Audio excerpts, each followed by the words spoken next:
insanların borcudur ki bilgilərini bir-birinə ötürsünlər. Hələ buna görə də insanlıq indiyə kimi sağ qalıb. Bu donuzun iç yağıdır. İndi mən deyəcəm ki, bu nəyə lazımdır. Xırda-xırda doğrayacağım bunu. Meymun almasından Belçin məhlul düzəldəndə görmüsünüz. Orada bankada eləmişdim. Burada sadəcə qazanda eləyirəm. Yəni birbaşa ot dəyməmək şərti ilə. Bu donuzun iç yağı elədir ki, çox qaynar temperatur lazım deyil ona.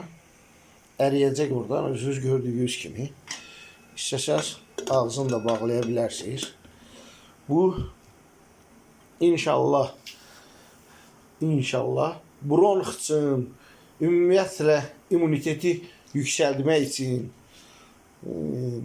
mədədə olan qızartıları götürmək üçün deyəcəm buna nələr qatılır.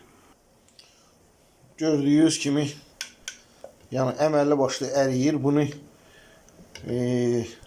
birbaşa oda qoymasaz da olar. Qaynar su bunu əridir burada. Taxta qaşıq istifadə eləmək məsləhətdir. Taxta qaşıq istifadə eləmək məsləhətdir. Sonra nə edəcəyik? Bağlayaq bu ərisin özü üçün.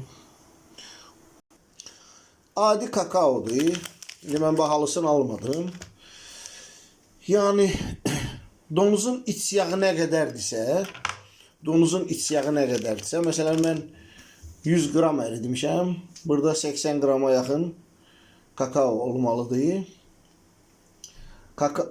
O gördüyünüz məhlul maye donuzun iç yağı tam əridikdən sonra, yəni mümkün qədər ondan daha çox yağ çıxdıqdan sonra kakaonla yavaş-yavaş qatışdırırsınız. Kakaonu necə ki südə qatışdırırsınız elə. Bax, diqqət çəkən məqam.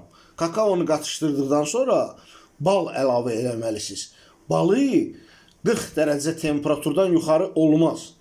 Məsələn, 70 dərəcədə insan əli yanır da, istiliyi, yanğı hiss eləyir əlində. Balı ilbanqı olandan sonra, o məhlul ilıq olandan sonra balı qatırsınız sonra. İstədiyiniz öz zövqünüzə uyğun, istəsəz kərə yağı da əlavə eləyə bilərsiniz. 50 qram, 100 qram hələ donuz iç yağı qədər. Əlavə eləməsəz də olar. Çox adam şəkər də vurur, pesoq da vurur. Bal vurmuşsunuz da, pesok niyə lazım? Yəni bu qədər Allah şəfa versin, Allah səbəb salsın.